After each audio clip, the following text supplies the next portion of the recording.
কিসের এত আন্দোলন, সুখে থাকতে ভূতে কিলায়। গত বছরের জুলাই মাসে সারা দেশে যখন কোটা সংস্কার আন্দোলন নিয়ে উত্তাল, তখন শিক্ষার্থীদের আন্দোলন নিয়ে এই বিতর্কিত স্ট্যাটাস দিয়েছিলেন ঢাকাই সিনেমার সমালোচিত চিত্রনায়িকা শিরিন শিলা।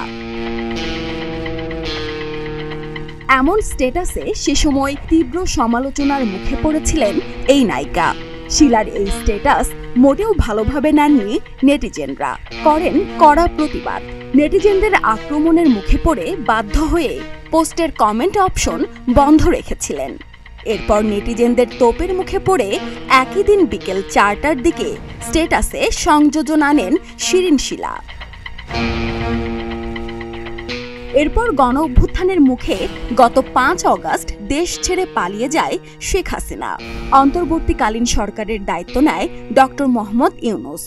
তবে ছাত্র জনতার বিপক্ষে অবস্থান নিয়ে আজও ক্ষমা চাননি শিরিন শিলা, বরং বহাল তবিয়তে প্রকাশ্যে ঘুরছেন বহুল আলোচিত ক্যাসিনো কাণ্ডের অন্যতম হোতা যুবলীগ নেতা এনামুল হক আরমানের ঘনিষ্ঠ বান্ধবী শিরিন শিলা।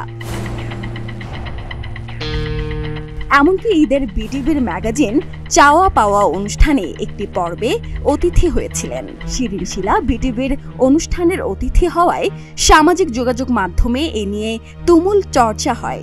প্রশ্ন উঠেছিল, ছাত্র জনতার ন্যায্য আন্দোলনের বিরুদ্ধে যিনি অবস্থান নিয়েছিলেন, তিনি কিভাবে রাষ্ট্রীয় সম্প্রচারে জায়গা পান? তাকে বিটিভিতে কাজের সুযোগ দিল কে বা কারা? এমন সমালোচনা নজর এড়ায়নি বিটিভি কর্তৃপক্ষের। ঈদের দিন রাতে ম্যাগাজিন অনুষ্ঠানটি প্রচার হওয়ার কথা থাকলেও শিরিন শিলা থাকায় সমালোচনা এড়াতে তা বাতিল করেন। এ তথ্য নিশ্চিত করেছেন অনুষ্ঠানটির গ্রন্থনার দায়িত্বে থাকা কবি আসাদ কাজল। তিনি বলেন, জুয়েল আইচ এ অনুষ্ঠানে অতিথি হওয়ার কথা ছিল, কিন্তু তার ব্যস্ততার কারণে না পাওয়াতে শিরিন শিলাকে অতিথি করা হয়। আমরা আসলে অবগত ছিলাম না যে তিনি গণ অভ্যুত্থানের বিপক্ষে ছিলেন এবং ছাত্রদের বিপক্ষে অবস্থান নিয়ে সমালোচিত হয়েছেন।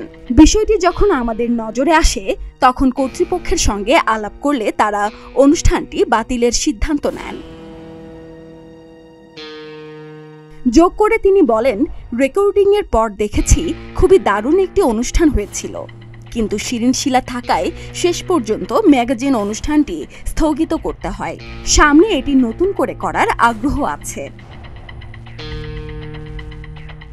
শিরিন শিলা হচ্ছেন সেই সুবিধাভোগী সংস্কৃতি কর্মীদের একজন, যারা ক্ষমতাসীন দলের ছত্রছায়ায় থেকে বছরের পর বছর নিজেদের অবস্থান মজবুত করেছেন। মডেলিংয়ের মাধ্যমে শোবিজের নাম লেখান শিরিন শিলা। শুরুতে বেশ কিছু মিউজিক ভিডিওতে তাকে দেখা গেছে, এরপর নাম লেখান নাটক সিনেমায়। 2014 সালে ওয়াজেদ আলী সুমনের হিটম্যান সিনেমা দিয়ে বড় পর্দায় অভিষেক হয়েছিল শিরিন শিলার। এরপর বেশ কিছু সিনেমায় কাজ করেছেন তিনি। তবে কাজ দিয়ে নয়, বিভিন্ন সময় ব্যক্তিগত আলোচনায় চর্চায় থাকেন এই নায়িকা। এই বিষয় নিয়ে তার সাথে যোগাযোগ করতে চাইলে তার কোনো সাড়া পাওয়া যায়নি।